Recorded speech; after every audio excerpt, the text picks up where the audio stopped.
মালদ্বীপে বাংলাদেশি ছেলে বিয়ে করলেন মালদ্বীপের মেয়েকে। দুই পরিবারের উপস্থিতিতে বাঙালি রীতিতে বিয়ের আয়োজন এখন প্রবাসীদের মুখে মুখে। দেশটির ফ্যামিলি কোর্টের তথ্য অনুযায়ী বাংলাদেশি পুরুষদের সাথে বিয়ের বন্ধনে আবদ্ধ হয়েছেন প্রায় 100-রও বেশি মালদ্বীপের পরিবার। তবে প্রথমবারের মতো বিদেশের মাটিতে গায়ে হলুদে বসেছেন ভিন দেশীয় নারী। মালদ্বীপ থেকে ইমরান তালুকদারের প্রতিবেদনে বিস্তারিত। রাজধানী মালে সিটিতে খুলনার ছেলে তৌফিক মাহাদিন লস্করের সাথে বিয়ে হলো মালদ্বীপের মেয়ে ফাতেমা ইজা ইসমাইলের। বরকনে দুজনেই মেডিকেল শিক্ষার্থী। দুই দেশীয় কৃষ্টি কালচারের মিশ্র আয়োজন। অনুষ্ঠানে হাজির হন মালদ্বীপে অবস্থিত বিভিন্ন দেশের রাষ্ট্রদূত ও দুই দেশের শত শত গণ্যমান্য ব্যক্তি।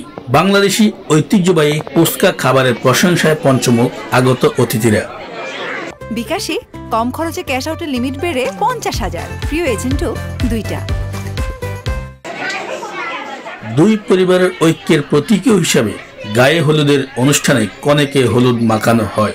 বিভিন্ন আলপনায় মেহেদি রঙে সাজানো হয়।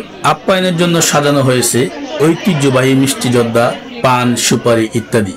বাংলাদেশের একটি ছেলে এবং মালদ্বীপের একটি মেয়ে, এটা শুধু একটা বিয়ে না, এটা আসলে দুইটি সংস্কৃতির মিলন। এতে করে আমাদের বাঙালি সংস্কৃতি আরো বিদেশের কাছেও ভাবমূর্তি অক্ষুণ্ণ রাখবে। দ্বীপরাষ্ট্র মালদ্বীপের মানুষের কাছে বাঙালি সংস্কৃতি যেন এক নতুন রূপের আবির্ভাব হয়েছে, যা দেখতে শত শত মানুষ ভিড় জমায়। বিবাহ উৎসবের মধ্য দিয়ে বাঙালি সংস্কৃতিকে মালদ্বীপের মানুষের কাছে পৌঁছে দেওয়ার প্রয়াস ত্বরান্বিত হবে বলে মনে করেন প্রবাসীরা। ইমরান তালুকদার, নিউজ 24, মালদ্বীপ।